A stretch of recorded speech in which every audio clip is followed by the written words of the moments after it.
The autumn wind carried the scent of decay as the carriage rolled through the iron gates of Thornfield Manor, and Lady Elara Sinclair, now the Duchess of Thornfield, though the title felt like a borrowed coat that did not quite fit, pressed her gloved hand against the cold window pane, watching the grey stone edifice emerge from the mist like a spectre from some melancholic dream. The trees lining the drive had already surrendered their leaves, skeletal branches reaching toward a sky the colour of slate, and she found herself thinking that everything here seemed to be in a state of mourning, though for what or whom she could not say. The wedding had taken place only that morning in the chapel of her father's estate, a ceremony so brief and silent it hardly seemed real.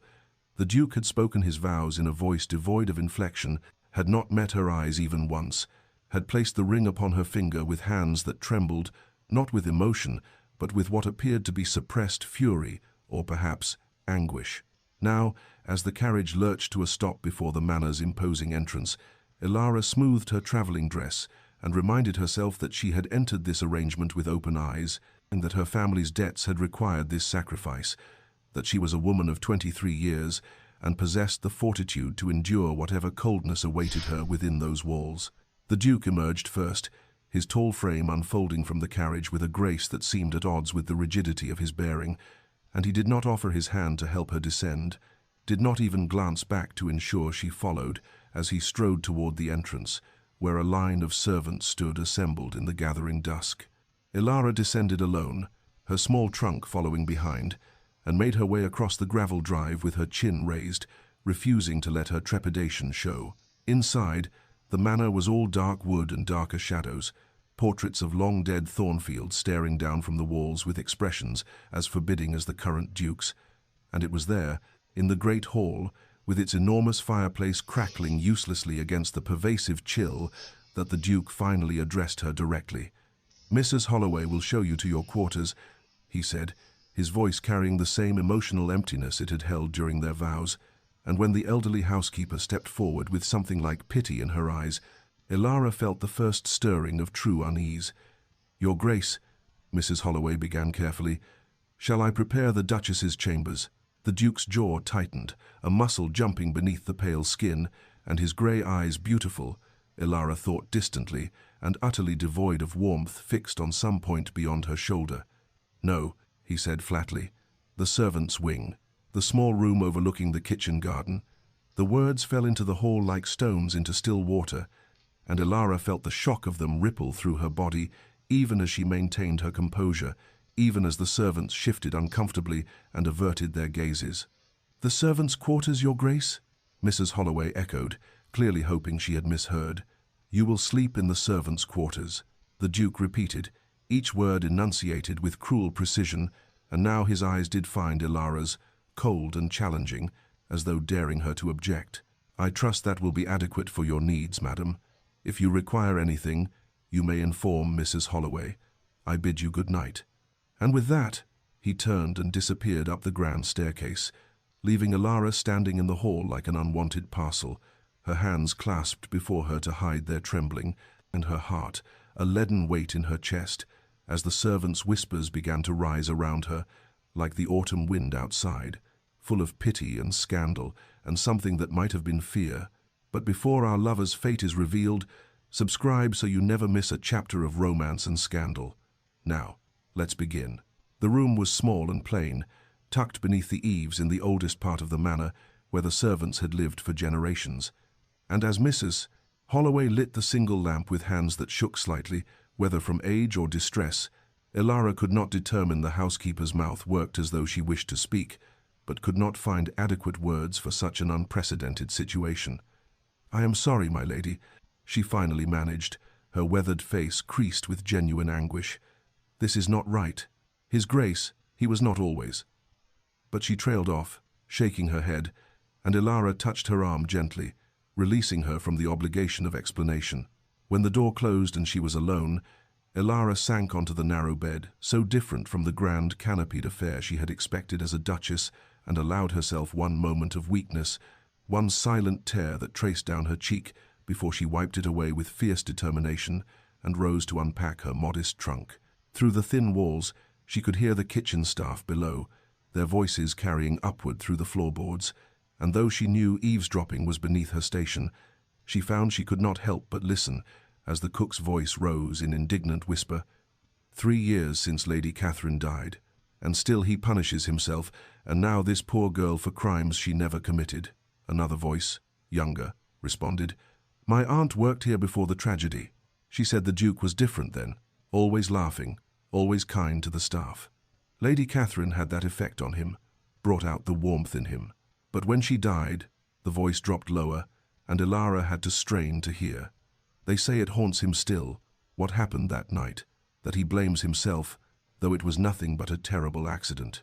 The conversation dissolved into murmurs Ilara could not decipher, but she stood frozen with her hands buried in her trunk, a silver-framed miniature of her mother clutched forgotten in her fingers, as understanding began to crystallize in her mind like frost on glass. The Duke was not cruel by nature, but by wound, not cold but frozen, trapped in some grief so profound it had transformed him into this hollow, hostile stranger who could not bear the sight of a wife he had been forced by duty and circumstance to take. Over the following days, as Ilara moved through the manor like a ghost herself, unseen, unacknowledged, existing in the margins of the household, she pieced together the tragedy from overheard fragments and careful observations.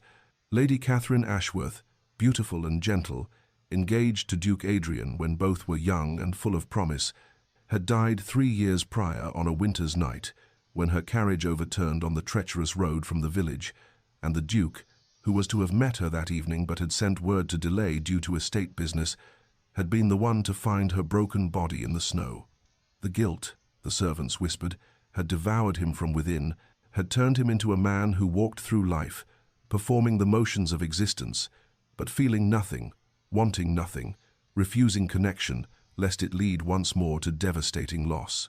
Now, unpacking the last of her belongings in this room that smelled of lavender and loneliness, Ilara placed her few books upon the rough wooden shelf and understood with sudden, painful clarity that she had been exiled, not as punishment for who she was, but as protection against what she might become, someone he could lose, someone whose loss might finally shatter what little remained of the Duke's fractured soul.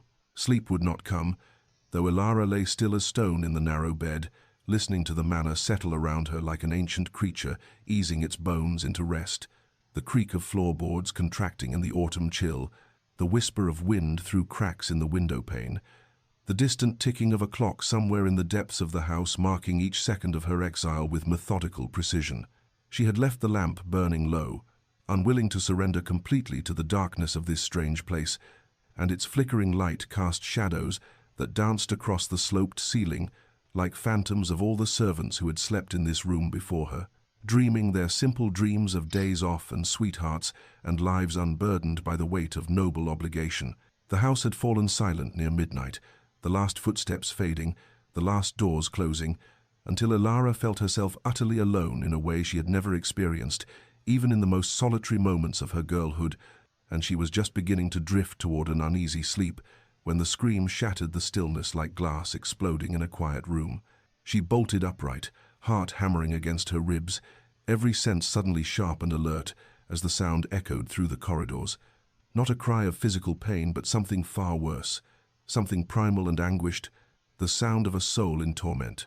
Without conscious thought, Ilara threw off her blankets and reached for her dressing gown, her hands fumbling with the ties as she moved toward the door and out into the dim hallway where a few wall sconces burned low, casting more shadow than light. The scream came again, muffled now but no less terrible, and she followed it like a dark thread through the labyrinth of corridors, past closed doors, behind which she imagined the servants lying awake and listening with the resignation of those who had heard this many times before. The sound led her to the east wing, to a pair of ornately carved doors that stood partially open, and through the gap she could see the flicker of firelight, and hear now not screaming but ragged breathing, gasping sobs that struck her heart with unexpected force. She took a step forward, her hand reaching toward the door, when a voice behind her made her freeze. "My lady, please." Mrs. Holloway stood in the hallway, a shawl wrapped around her nightdress, her face drawn with exhaustion and sorrow. Best not to interfere, but Ilara could not move, transfixed by the sounds of suffering emanating from those chambers, and she watched as two young footmen emerged from the Duke's rooms, their faces carefully blank, though their eyes held a haunted quality that spoke of horrors witnessed too often. "His Grace suffers nightmares, Mrs. Holloway explained tersely, coming to stand beside Ilara and gently steering her away from the door. "They come most nights. There is nothing to be done. He will not accept comfort, will not see a physician, will not speak of what he dreams. We have learned it is best to let them pass." The breathing beyond the door had quieted now to something more controlled, though Ilara thought she could still hear the ragged edge of suppressed weeping, and she allowed herself to be led back through the corridors toward her small room, her mind reeling with this new understanding.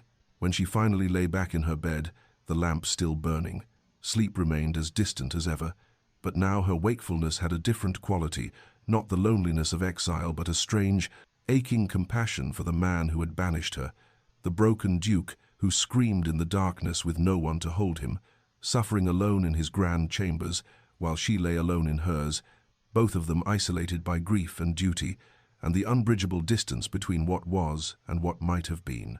The weeks unfolded with the slow inevitability of autumn itself, each day a variation on the theme of separation, and Ilara learned the rhythms of Thornfield Manor, the way one learns to navigate a house in darkness, by careful attention, by the memorization of obstacles, by accepting that some rooms would remain forever closed to her.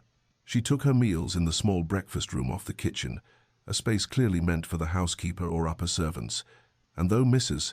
Holloway insisted on setting the table with fine china, as befitted a duchess, the gesture only emphasized the absurdity of her situation, a noblewoman dining in exile, while her husband ate alone in the great dining hall 1 floor above. Her days acquired a quiet structure born of necessity, mornings spent walking the extensive grounds where the gardens were slowly surrendering to winter's approach, the roses dropping their petals like abandoned hopes, the fountains drained and covered, the hedgerows browning at their edges, afternoons in the library, a magnificent room lined floor to ceiling with leather-bound volumes, where she would wait until she heard the Duke's footsteps retreating down the hall before slipping inside to lose herself in poetry and philosophy and novels of other people's lives.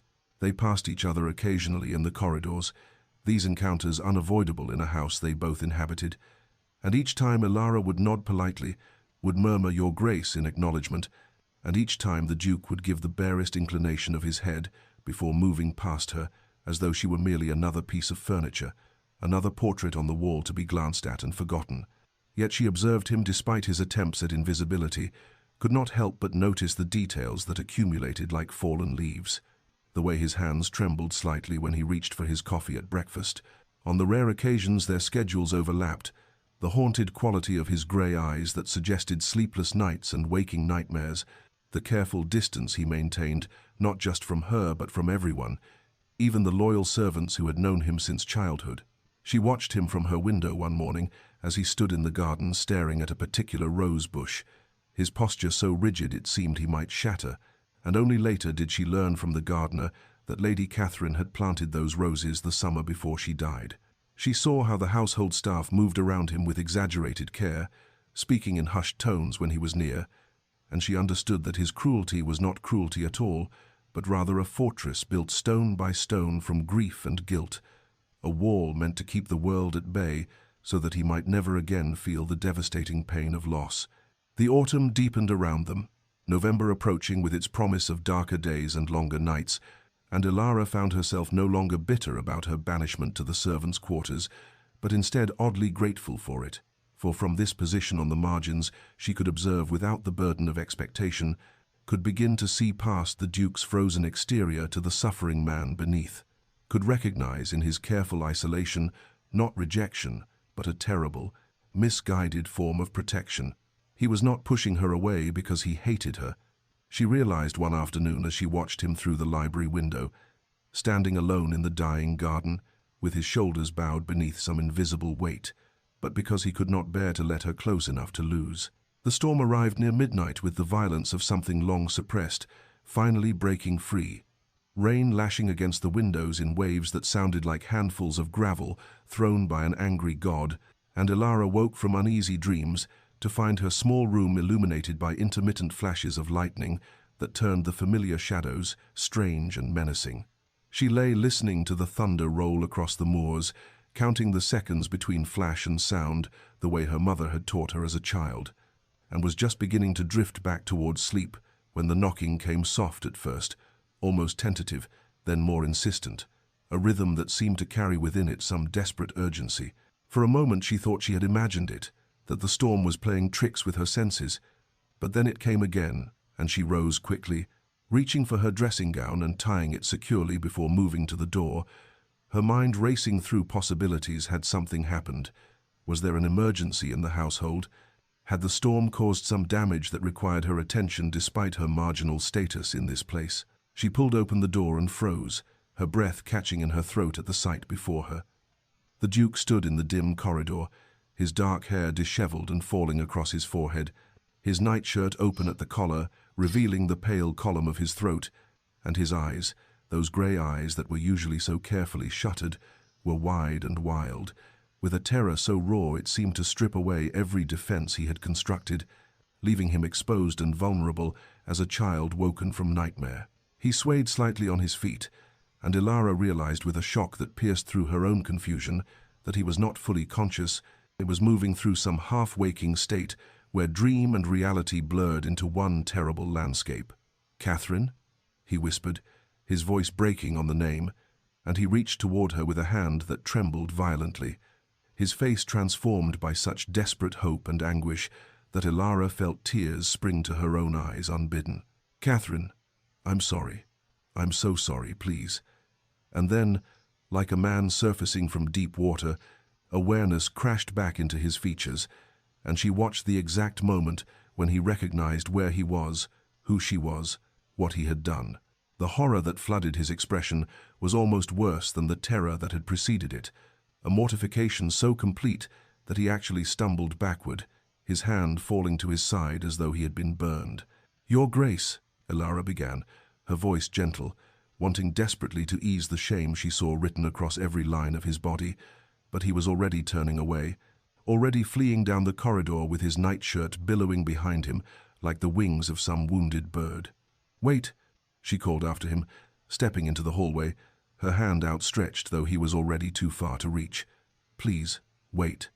But he was gone, disappeared into the darkness and the storm, and Ilara stood alone in the doorway of her small room, with the rain drumming overhead, and her heart aching with a compassion so fierce it surprised her, for she had just witnessed what all the Duke's careful coldness had been constructed to hide, not indifference, not cruelty, but a grief so profound and a vulnerability so absolute that he could not bear for anyone to see it. And yet he had come to her door in his moment of greatest need, had sought her out through the labyrinth of his nightmares, had stood before her, stripped of all pretense, and in that brief, terrible moment, before shame drove him away, she had seen the man he might have been, the man he still was beneath the armor of ice. 3 nights later it happened again, and then again 5 nights after that, and by the time November settled fully over Thornfield Manor with its grey skies and early darkness, Ilara had come to recognize the pattern as clearly as she recognized the morning bells that called the household to waking. The storms were not always necessary, for the Duke's nightmares followed their own meteorology, but they came with increasing frequency, and always, he found his way through the maze of corridors to her door in the servants' quarters, drawn by some unconscious need he could neither understand nor control. Each time was a variation on that first terrible encounter. Sometimes he would knock, and she would open the door to find him already turning away, awareness having caught him before she could respond. Other times he would simply stand in the hallway outside her room, his forehead pressed against the wall beside her door, his breathing ragged, and she would open it quietly to find him there like a penitent at a shrine he did not believe in but could not stop visiting. Once he actually entered when she opened the door, took 3 steps into her small room before his eyes focused, and he saw where he was, the mortification crashing over him like a wave before he bolted without a word. She learned not to speak during these encounters, for her voice seemed to shatter whatever fragile state held him, seemed to pull him too quickly back to consciousness and shame, and so she would simply open her door when the soft knock came, would watch him with compassion as awareness returned and sent him fleeing, would close the door again and return to her bed with her heart full of an ache she could not name. After the fourth visitation, Elara began to prepare for them the way one prepares for an expected guest. She left a lamp burning low through the night, kept the kettle on the small brazier in her room so that water stayed warm, procured chamomile and lavender from Mrs. Holloway with some vague excuse about difficulty sleeping that the housekeeper accepted with knowing eyes. She set out a second cup beside her own, laid a blanket across the chair near the fire, created a space of welcome should the Duke ever stay long enough to accept it, though each time he fled before she could offer anything but her silent presence. During their daytime encounters, those careful passings in corridors, those moments when they occupied the same rooms in stiff, formal proximity, she never mentioned his nocturnal visits, never let her expression betray that she knew how he came to her door in his most vulnerable moments, never gave any indication that she had witnessed him calling another woman's name with such desperate longing. She preserved his dignity with the same fierce protectiveness she would have afforded any wounded creature, understanding instinctively that to acknowledge these visits would be to drive him further into isolation, to add shame upon shame, until the weight became unbearable. Something shifted in her during those weeks, a transformation as subtle and inexorable as the changing season. She stopped resenting her exile to the servants' quarters and began instead to see it as a strange gift, for her proximity to the household's margins had placed her precisely where the Duke's unconscious mind sought comfort, and she understood now that he had not banished her to punish but to protect, and yet his own fractured psyche had betrayed his intentions, drawing him night after night to the one place he had sworn she would remain, the one person he had determined to keep at the greatest distance. The fifth time he came to her door, the storm outside was so fierce that the entire manor seemed to shudder beneath its assault, and when Elara opened to his knock, she found the Duke leaning heavily against the doorframe, his face ashen with exhaustion, his eyes bearing the haunted look of a man who has been awake for too many nights and can no longer remember what peace feels like. "Catherine," he whispered as always, but this time when awareness returned and shame began to flood his features, something in him simply broke, not dramatically, not with the violence of thunder, but with the quiet finality of a rope worn thin, finally snapping, and instead of fleeing, he simply stood there, swaying slightly, looking at her with an expression so lost that Elara acted without thought. "Come in," she said softly, stepping aside, and when he did not move, she reached out carefully, as one might reach for a frightened animal, and touched his arm with the lightest pressure. "Please, you're exhausted. Let me make you some tea." Perhaps it was the gentleness of her voice, or perhaps he had simply run out of strength to maintain his defenses, but he allowed her to guide him into her small room, allowed her to settle him into the chair by the fire, while she busied herself with the kettle and the chamomile she had kept waiting for, precisely this moment.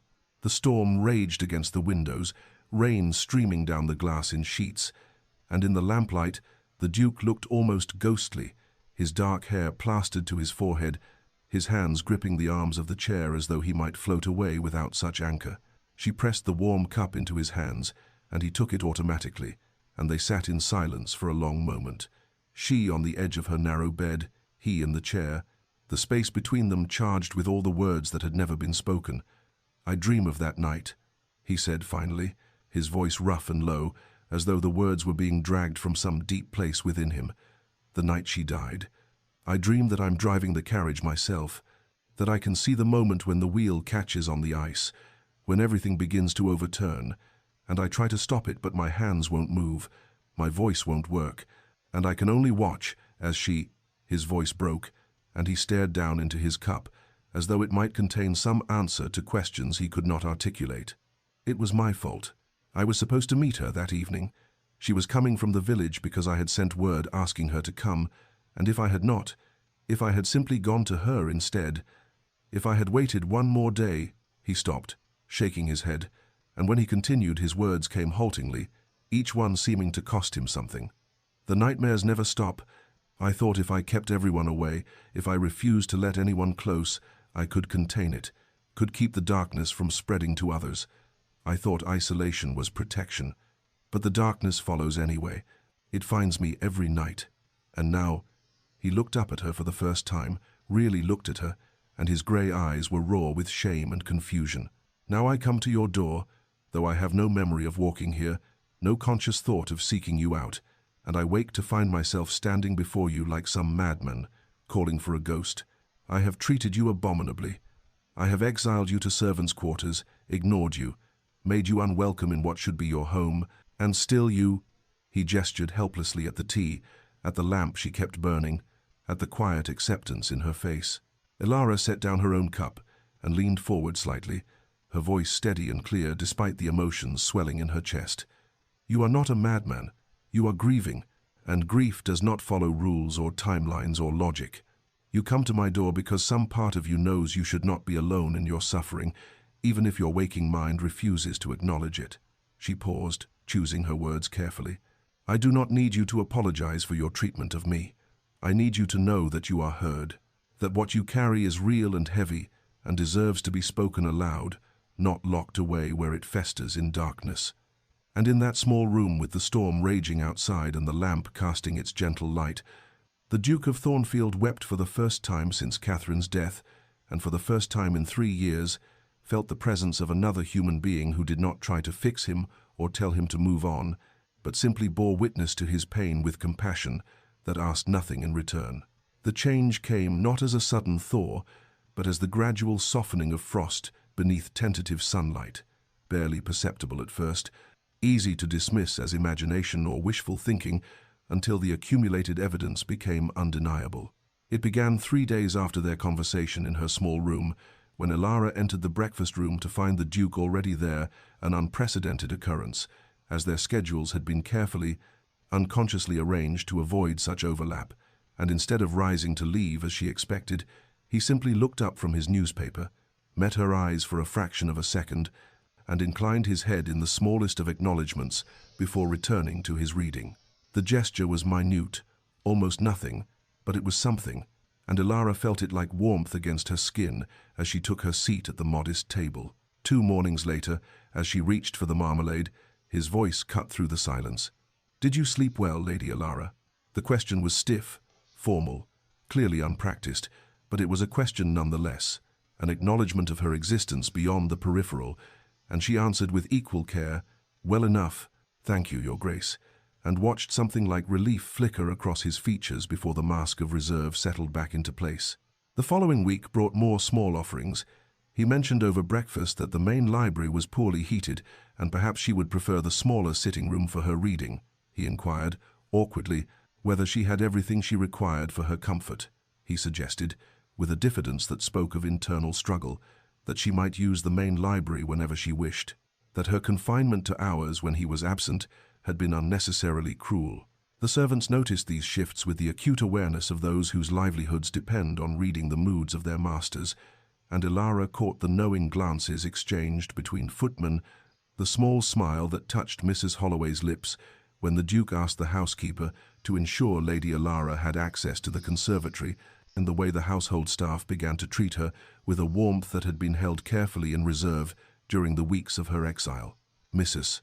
Holloway herself softened considerably, taking tea with Elara one afternoon in the small breakfast room and speaking with quiet approval.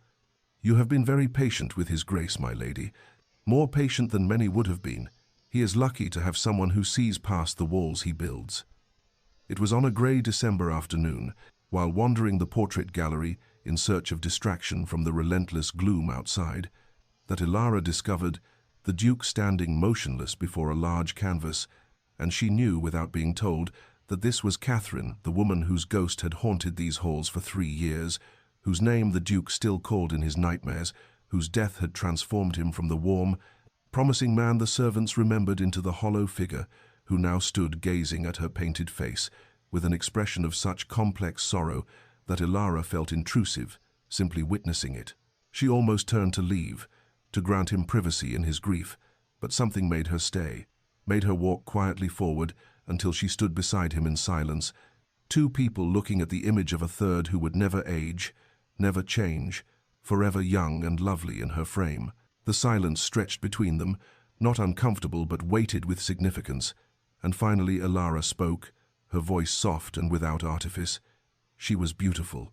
The Duke's shoulders, which had been rigid with tension, relaxed fractionally, and when he responded, his voice carried a quality she had not heard before, not the cold formality of their public interactions, not the raw anguish of his nightmare-torn confessions, but something gentler, more human.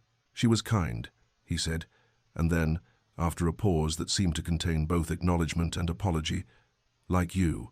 The morning walks began without formal arrangement or spoken invitation, simply evolved from the coincidence of their paths, crossing one December morning when the frost lay thick upon the grounds and their breath made clouds in the frigid air.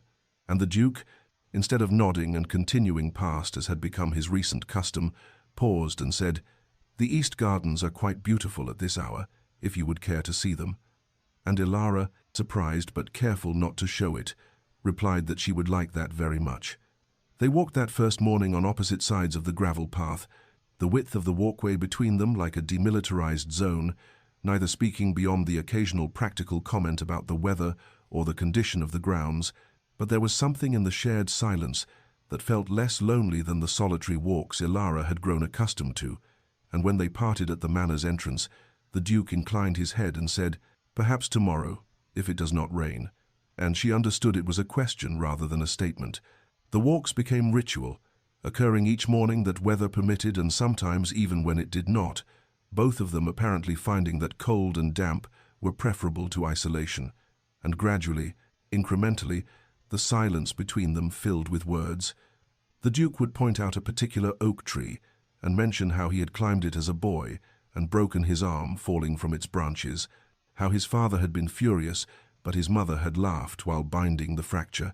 Ilara would speak of her own childhood, of growing up in a household where books were treasured above all else, where her father had encouraged her curiosity even as society frowned upon educated women.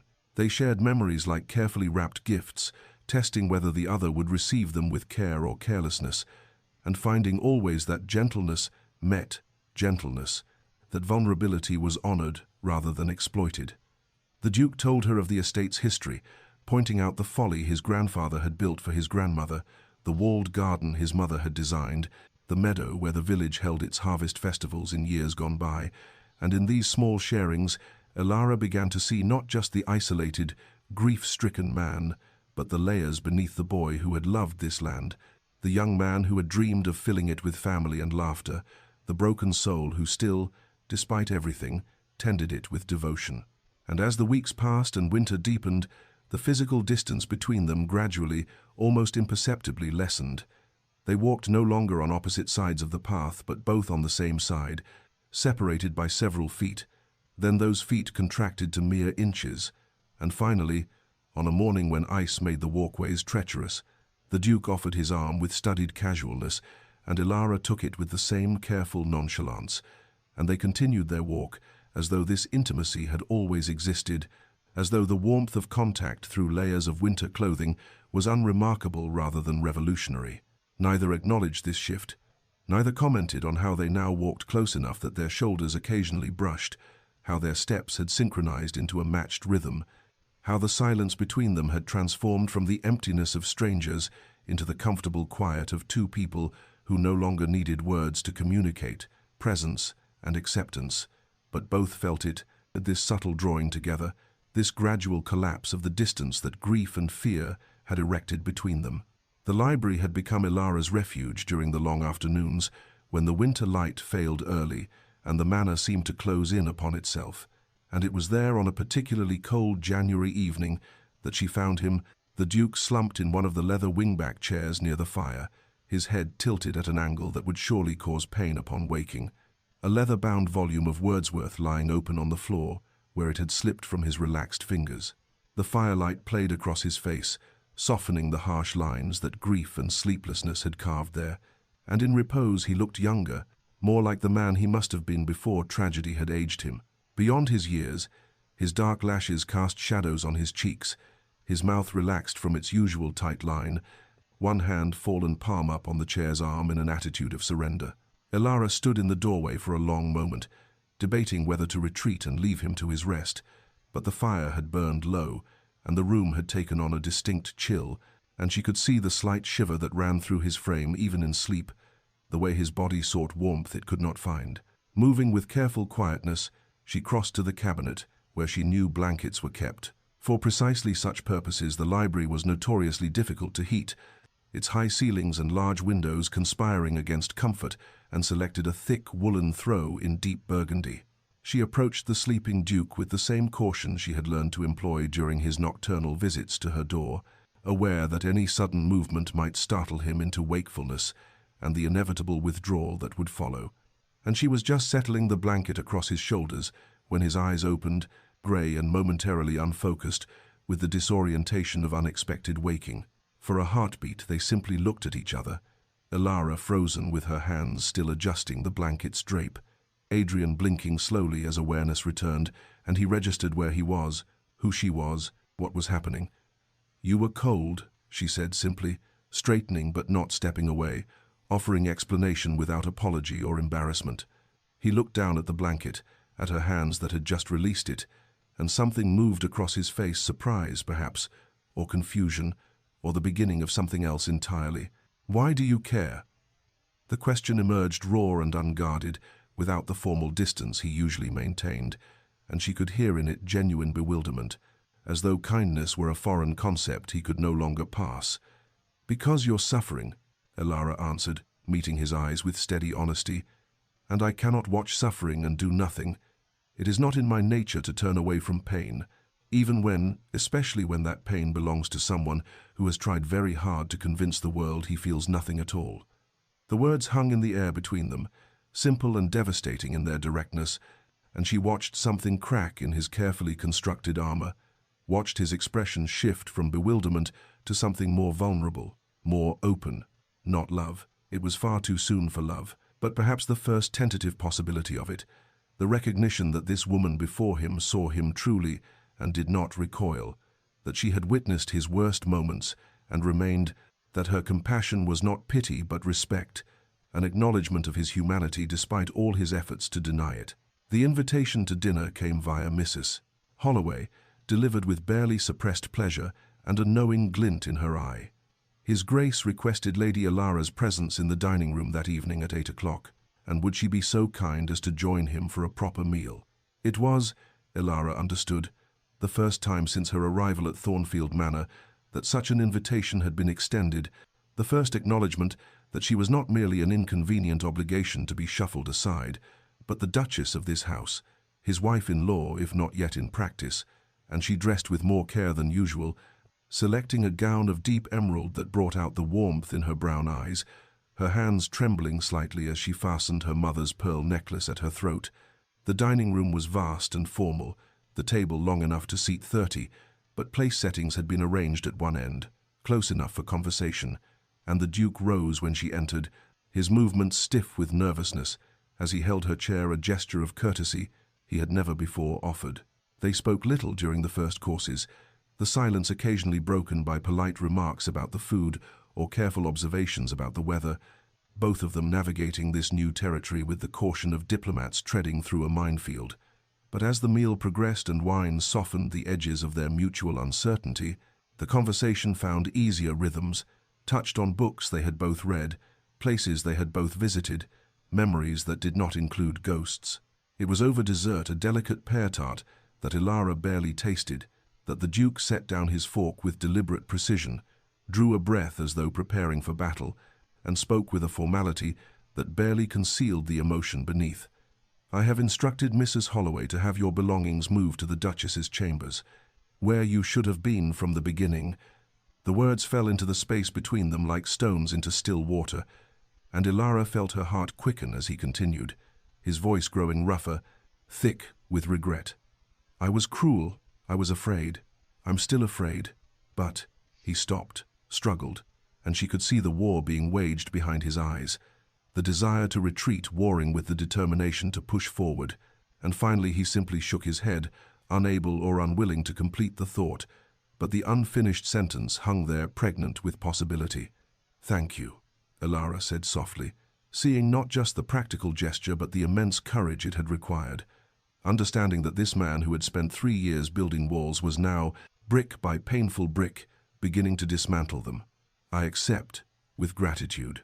That night she found herself in the Duchess's chambers, rooms she had glimpsed only in passing during her early explorations of the manor, vast and beautifully appointed, with a canopied bed large enough for 3 people, windows overlooking the moonlit gardens, a dressing room lined with wardrobes and mirrors, everything a duchess could want or require. The servants had moved her modest belongings with touching care, her few books arranged on shelves that could hold hundreds, her simple dresses hanging in wardrobes meant for extensive trousseau, and as she lay in that grand bed beneath embroidered coverlets, she found herself missing her small room under the eaves, with its sloped ceiling and thin walls, missing the intimate space where the Duke had come to her door in his moments of greatest vulnerability, and she wondered with a pang whether he would still find his way to her now that she slept in chambers so far from the servants' quarters, so distant from the marginal spaces where broken things could meet without pretense. Winter settled over Thornfield Manor like a benediction, snow transforming the bleak grounds into something softened and almost magical, and with the turn of the new year came rhythms that felt less like accommodation and more like genuine companionship. Breakfast together each morning at 8, where they discussed the day's plans over coffee and toast. At afternoon walks when weather permitted, bundled in heavy coats and scarves, their breath mingling in the cold air.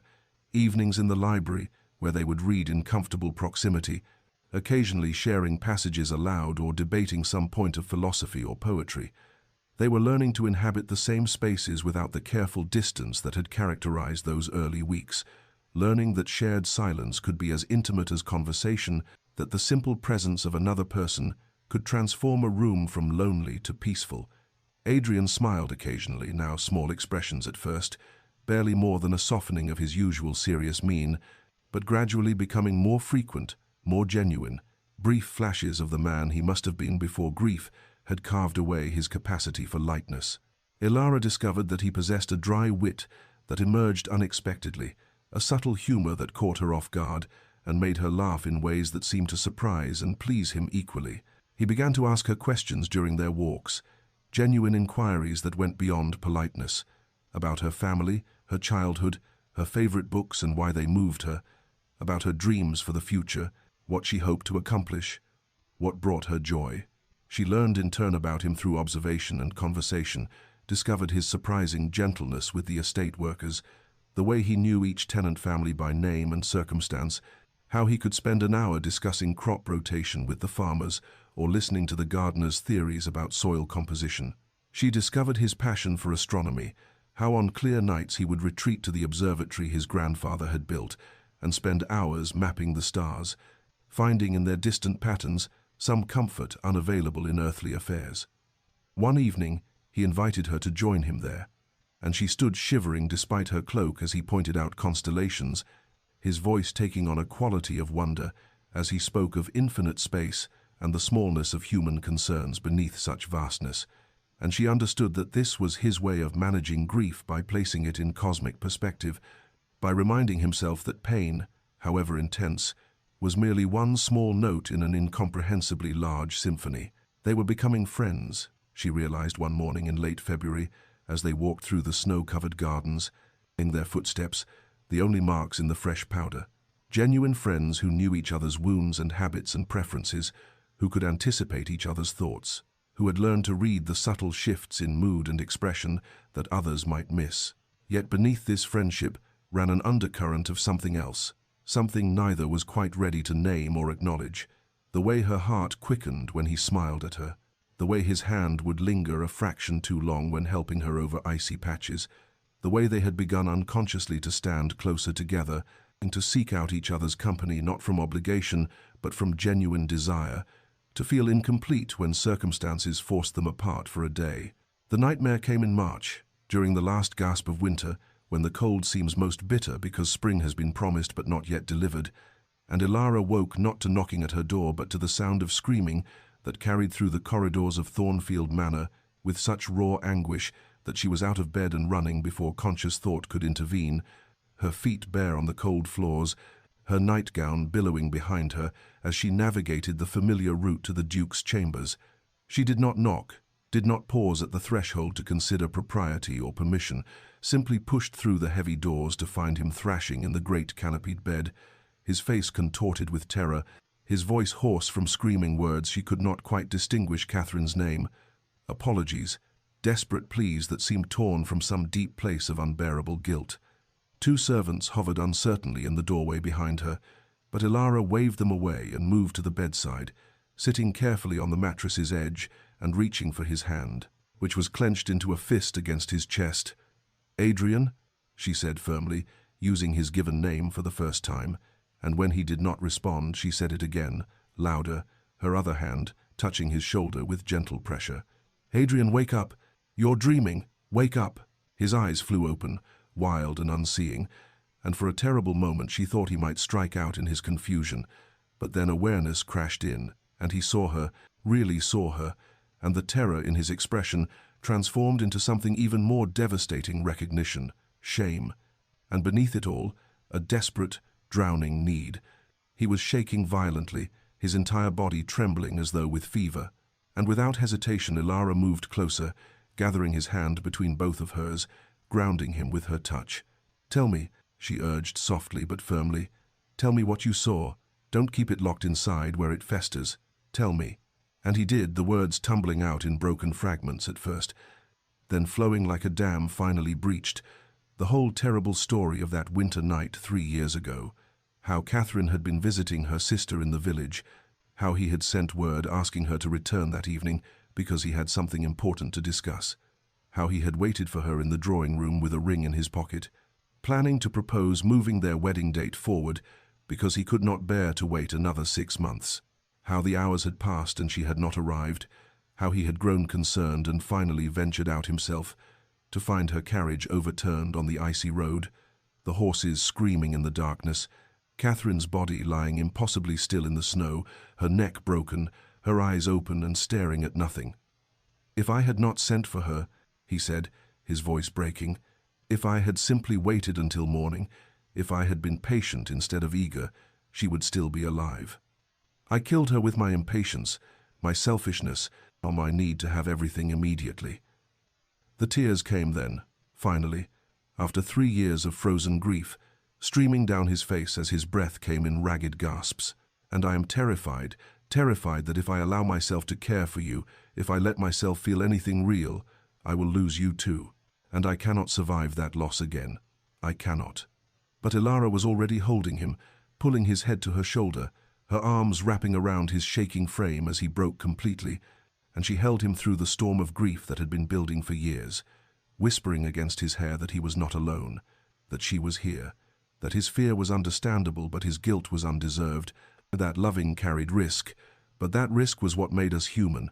Dawn broke pale and hesitant over Thornfield Manor, the first light filtering through the heavy curtains of the Duke's chambers, to find them still together.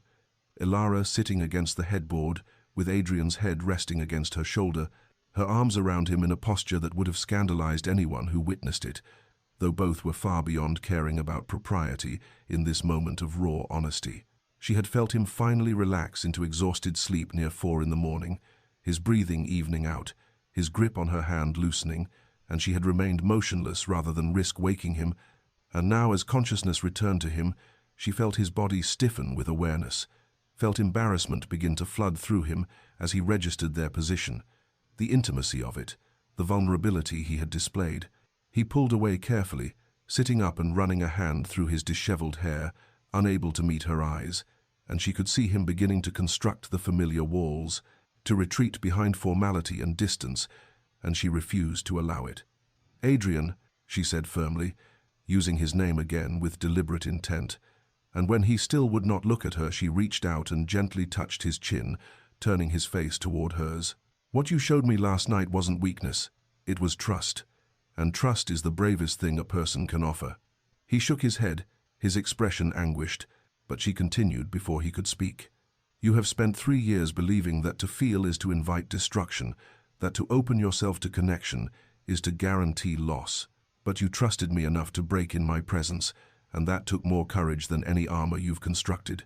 They talked as the sun rose fully, filling the room with cold morning light, and eventually moved to the small table by the window, where a servant, Mrs. Holloway, certainly, who missed nothing, had quietly delivered breakfast without knocking or intruding. Over coffee and eggs that neither touched with much appetite, Adrian spoke with a hesitancy that revealed how unpracticed he was at such honesty. "I have been seeing you," he said carefully, "not as an obligation or as a reminder of duty, but as yourself, Ilara, who reads philosophy and walks in the cold and shows compassion to broken things. You are fascinating. You are kind. You are resilient in ways I cannot begin to comprehend." He paused, struggling with the words. "I don't deserve your patience. I have treated you abominably, exiled you, ignored you, made you suffer for crimes you never committed." But Ilara interrupted, her voice gentle but firm. "Deserve has nothing to do with it. I did not offer you patience because you earned it, or because I expected gratitude or recompense. I offered it because you needed it, and because some part of me, perhaps the part that recognized a fellow soul struggling to find solid ground, wanted to offer it." She leaned forward slightly, holding his gaze. "You keep speaking of what you deserve or don't deserve, as though life operates on some system of fair exchange. But it doesn't. Pain comes to those who don't deserve it. Joy comes unearned. All we can do is receive what we're given with grace and try to be gentle with each other in the meantime." Something shifted in his expression, a softening of the perpetual tension he carried, and for the first time since she had known him, Adrian smiled fully, not the brief flashes she had grown accustomed to, but a real smile that transformed his face and made her see clearly the man he had been before grief reshaped him. Spring arrived tentatively, as though uncertain of its welcome after winter's long dominion, and the gardens of Thornfield Manor began their slow awakening snowdrops, pushing through the last patches of snow, buds swelling on bare branches, the earth softening and releasing its scent of thaw and promise. It was during their morning walk through these transforming grounds, the air still crisp, but carrying an edge of warmth that spoke of longer days to come, that Adrian reached for Ilara's hand, not unconsciously as he had done when guiding her over icy patches, but deliberately, intentionally, his fingers finding hers and intertwining with a gentle pressure that asked a question his voice could not form. She answered by curling her fingers around his, by continuing to walk as though this contact were the most natural thing in the world, rather than the monumental shift it represented. And they moved together through the garden paths, speaking of inconsequential things, the progress of the crocuses, the plans for spring planting, a book she had been reading while both acutely aware of every point where their skin touched, of the warmth flowing between their joined hands, of the boundary they were crossing, with this simple gesture that felt somehow more intimate than all their late-night conversations and shared vulnerabilities. They walked for nearly an hour that way, fingers intertwined, and when they finally returned to the manor and released each other to attend to their separate morning obligations, Ilara could still feel the imprint of his touch like a phantom warmth against her palm. That evening found them in the library as had become their custom, reading in companionable silence, but there was a new quality to the quiet now, a charged awareness that made every accidental meeting of eyes significant, every shift of position fraught with meaning. When the clock struck 10 and Ilara rose to retire, Adrian stood as well, and walked with her through the corridors toward the grand staircase, something he had not done before, and at the foot of the stairs he stopped, turning to face her with an expression that mingled hope and trepidation. "Ilara," he said softly, and she noted with a flutter in her chest that he now used her given name naturally, without self-consciousness. May I kiss you good night?" The formality of the request, the way he asked permission rather than simply taking what might be considered his husbandly right, moved her deeply, and she nodded, tilting her face slightly in offering. He leaned forward slowly, carefully, as though approaching something precious and fragile, and pressed his lips to her cheek with such gentleness that she barely felt the contact, yet it resonated through her entire body, like a bell struck in an empty room. This chaste kiss that felt like a promise, like the beginning of something they were both afraid to name, but could no longer deny. They were moving slowly, carefully, both aware of the fragility of what was growing between them, aware that trust once shattered took time to rebuild, that hearts once broken needed gentleness to heal, but it was growing nonetheless. Undeniable as the crocuses pushing through the last snow, as inevitable as spring following winter, this tender thing blooming between two people who had both believed themselves beyond the reach of such sweetness. The summons came after dinner on an April evening when the last light lingered golden in the western sky. Adrian's voice quiet but intent as he asked if she would accompany him to the portrait gallery, and something in his manner, a nervous energy, a purposefulness, made Ilara's heart quicken as she agreed and followed him through the familiar corridors. The gallery was bathed in the soft glow of lamplight, portraits of generations of Thornfields, watching from their frames with painted eyes, and Elara noticed immediately what had changed. Catherine's portrait, which had hung in isolated prominence at the gallery's center like a shrine, had been moved to its proper chronological place among the family ancestors, still honored, still beautiful, but no longer the singular focus of the room, no longer separated from the flow of history, as though her death had stopped time itself. Adrian stood before the portrait, his hands clasped behind his back, and when he spoke, his voice carried a steadiness that came from hard-won resolution. I will always honor what she meant to me. Catherine was my first love, and her death nearly destroyed me. For 3 years I have kept her here, isolated, as though by preserving her separateness, I could somehow keep her alive, keep the past from becoming truly past. He turned to face Elara, and she could see the evidence of struggle and victory both written in his expression. But I cannot live in the past anymore. You've shown me that. You've shown me that healing doesn't mean forgetting, that moving forward isn't betrayal, that it's possible to honor what was while still embracing what is. He moved toward her, closing the distance between them, and took both her hands in his grip warm and slightly trembling. We're already married in law, bound by contracts and ceremonies neither of us chose. But I would like to marry you in heart, Elara. I would like to stand before you now, in this moment, and offer you not obligation but choice, my choice to love you, to build a life with you, to try every day to be worthy of the patience and compassion you've shown me. His grey eyes, which had been so cold and shuttered when she first arrived at Thornfield, now held depths of emotion that made her breath catch. If you'll have me, not the broken man you were given, thrust upon you by circumstance and necessity, but the man I am trying to become, the man who is healing. Yes, still healing, perhaps always healing, but healing because of you, because you refused to accept my walls, because you saw past my cruelty to the suffering beneath and offered grace instead of judgment. His voice roughened with emotion, and she could feel the tremor in his hands. I cannot promise you the man I was before Catherine died. That man is gone, and perhaps that's as it should be, but I can promise you the man I am now, flawed and scarred, but trying, always trying, to be better, to be open, to choose love, even knowing it carries the risk of loss. Will you marry me, Elara? Will you have me? Not in law, but in truth. Elara felt tears gather in her eyes, not from sadness but from the overwhelming recognition of this moment's significance, and when she spoke her voice trembled but held steady, carrying the weight of truth she had been learning these past months. Yes, she said simply at first, letting the word stand alone for a heartbeat before continuing. But it is more than yes, Adrian. It is yes with understanding, yes with my whole heart, yes with the knowledge of what we are truly offering each other. She tightened her grip on his hands, holding him as surely as he held her. I came to Thornfield, resigned to a loveless duty, prepared to endure a marriage of convenience and obligation, expecting nothing more than cold formality and separate lives lived under the same roof. But I found something I never anticipated, not a fairy tale rescue where some perfect hero saves a helpless maiden, but something far more real and far more precious. Two people learning to heal together, teaching each other through patience and presence that wholeness is possible even after breaking.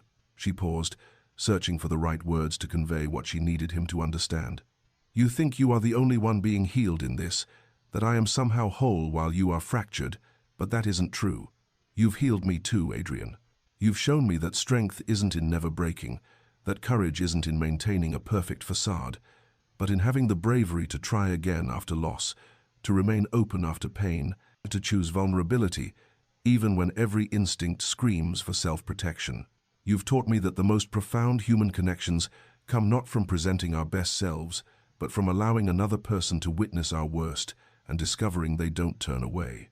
Tears were streaming down in her face now, and she saw answering moisture in his eyes as she continued. So yes, I will marry you in heart. I will choose you every day, not the man you were or the man you think you should be, but exactly the man you are in this moment, scarred and healing, and brave enough to love again, despite knowing what love can cost. And then he was pulling her close, one hand rising to cup her face with infinite gentleness, and he kissed her properly for the first time, not the chaste press of lips to cheek, but a real kiss, soft and tentative and full of promise, tasting faintly of salt from their mingled tears, and Elara felt something within her chest expand and bloom like spring arriving after endless winter. They stood together in the portrait gallery for a long time after, the foreheads touching, breathing each other's breath, neither willing to break the spell of this moment, and when they finally made their way to their separate chambers, for some boundaries still required time to dissolve, they did so with the knowledge that something fundamental had shifted, that they were no longer two isolated people bound by legal obligation, but two souls choosing each other with full awareness and open hearts. That night, for the first time since Catherine's death, Adrian slept peacefully through until morning without nightmares troubling his rest, and if he woke at all, it was only to smile in the darkness, knowing that in a nearby chamber Elara lay sleeping too, knowing she had chosen him, knowing he was no longer alone. Spring bloomed fully across Thornfield Manor, transforming the estate from its grey winter morning into something vibrant and alive, and with the changing season came changes within the house itself.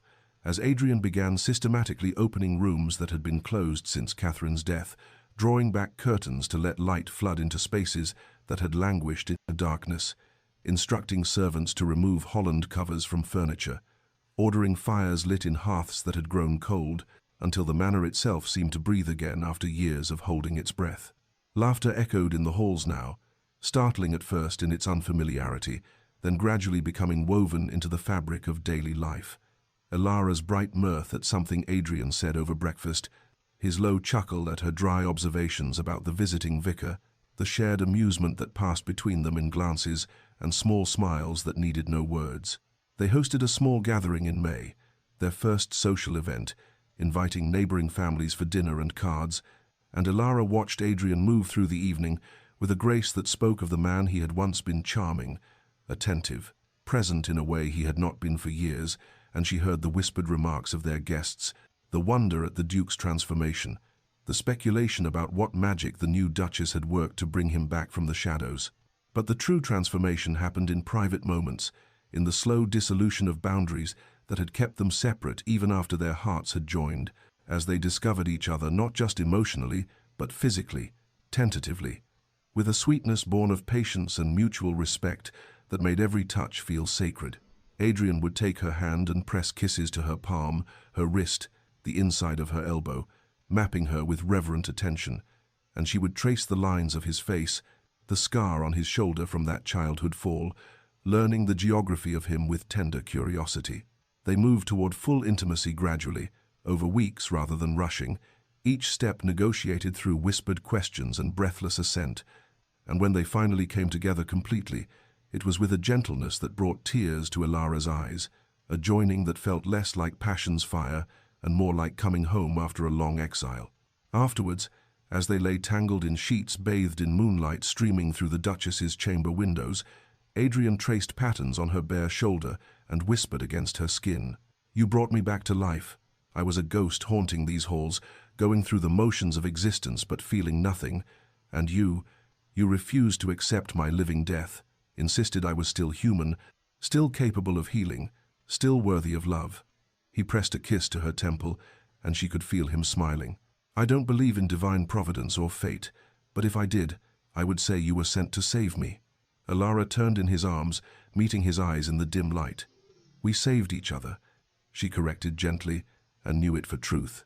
Two broken people who had somehow, impossibly, found in each other the courage to become whole. The nightmare came in late June, on a night when summer had finally settled warm and gentle over Thornfield Manor, and Elara woke to the sound, not of screaming, but of soft, broken weeping, and turned in the bed they now shared to find Adrian sitting upright in the darkness, tears streaming down his face in the moonlight that spilled through the open windows. Her heart clenched with familiar concern, and she sat up immediately, reaching for him, expecting to find the terror and anguish that had characterized all his previous nightmares. But when he turned to her, his expression held something different, not fear, but a profound, almost peaceful sorrow, the kind of grief that comes not from wounds being torn open, but from their final, gentle closing.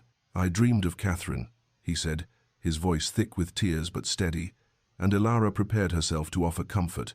to hold him through another recounting of that terrible night, but he shook his head as though reading her thoughts. No, it wasn't like before. She was standing in the garden, in the rose garden she loved, and she was smiling, truly smiling, the way she used to before. He paused, struggling with the wonder of it. She looked at me, and I knew the way you know things in dreams without words, that she wasn't trapped, wasn't suffering, wasn't waiting for me to join her in death. She was at peace, and she told me, his voice broke, and fresh tears spilled over. She told me to be happy. She said she had loved me, but that love doesn't chain us to the past, that her greatest wish was for me to live fully, to love again, to let her go not with guilt, but with gratitude for what we shared. He turned to Ilara fully now, taking her hands as though anchoring himself to this moment, to this reality. She smiled at you too, in the dream. She saw you beside me, and she approved. She was glad, oh God. Ilara, all this time I thought loving you was betraying her, and in the dream she was releasing me, blessing us, telling me that this is what she would have wanted. Ilara pulled him close, cradling his head against her shoulder as he wept. But these tears were different from all the ones that had come before. These were cleansing tears, the kind that wash away old pain rather than drowning in it, the kind that come when a long-carried burden is finally, blessedly set down. She held him as dawn gradually lightened the sky, turning it from deep blue to pale gold. And when the first birds began their morning songs, Adrian's tears had subsided into quiet breathing, and he lifted his head to look at her with eyes that seemed somehow lighter, clearer, as though a veil had been removed. "It's gone," he said softly, with a note of amazement. "The weight I've been carrying, it's gone. I can feel her absence still. I will always feel it. But the guilt, the crushing sense that I killed her, that I don't deserve happiness," he shook his head. "It's lifted." And as morning came fully, flooding their chamber with gentle summer light, both of them felt the truth of it. The past had finally, truly released its grip, leaving them free to walk forward into whatever future they would build together. 5 years had passed since that June morning when the weight of the past had finally lifted, and Thornfield Manor bore little resemblance to the silent, mourning place Ilara had first entered on that bleak autumn day. Now it was filled with light and warmth, and the particular chaos that comes with small children. For Adrian and Ilara had been blessed with two, William, who at 4 possessed his father's grey eyes and his mother's curiosity, and little Catherine, named in honour and not in sorrow, who at 2 was just discovering the joy of running through halls that had once been haunted by nothing but silence and grief. The manor rang with their laughter, with the sound of small feet on marble floors, with the endless questions and demands and delights of childhood. And the servants who had once walked on eggshells now smiled openly, their own happiness reflecting the transformation of the household they served. In the portrait gallery, Catherine Ashworth's painting still hung in its place of honour among the Thornfield ancestors, but beside it now hung a portrait of Ilara, commissioned on their 3rd anniversary, and the two women equal in beauty and dignity, past and present coexisting without conflict. And Adrian had told their son when he asked about the 2 duchesses that both were important, both were loved, both deserved to be remembered, for healing was not erasure but integration, not forgetting but learning to carry memory with grace rather than anguish. The nightmares still came occasionally, perhaps twice a year now, but when they did, Adrian knew how to weather them, knew to wake Ilara, to speak of what he had seen, to let her hold him until the terror passed, and always he woke with gratitude for her presence rather than shame at his vulnerability. On this particular summer afternoon, Ilara worked in the rose garden that Catherine had planted and that she had restored and expanded. Her hands in the soil, her face turned up to catch the sun, while their children played nearby under the watchful eye of their nursemaid. And from his study window, Adrian watched them with a peace he had once thought impossible, a contentment so profound it sometimes moved him to tears, not of sorrow but of wonder, that life could transform so completely, that joy could follow despair, that love could bloom again in ground scorched by loss. Dear listener, if you have stayed with us through this long tale of grief and healing, know that its lessons are universal and true. Healing is not forgetting, it is learning to carry our wounds with grace while opening our hearts to new joy, accepting that scars are part of us but need not define us, understanding that the past deserves honor, but the present deserves our full presence. The darkest night gives way to dawn. if only we have the courage to wait for it, to remain open even when everything in us wants to close, to choose connection even when isolation seems safer. May you find your own peace in whatever storms you weather, your own second chance at happiness when you believe all chances are exhausted, your own patient companion who sees past your armor to the tender heart beneath. May you rest well tonight, knowing that transformation is always possible, that no winter lasts forever, that spring comes even to the most frozen ground. This story was brought to you by Tales of Hope and Healing. Subscribe for more stories of redemption, patience, and the extraordinary courage of ordinary hearts, learning to love again. Good night, dear listener, and may your own dreams be peaceful.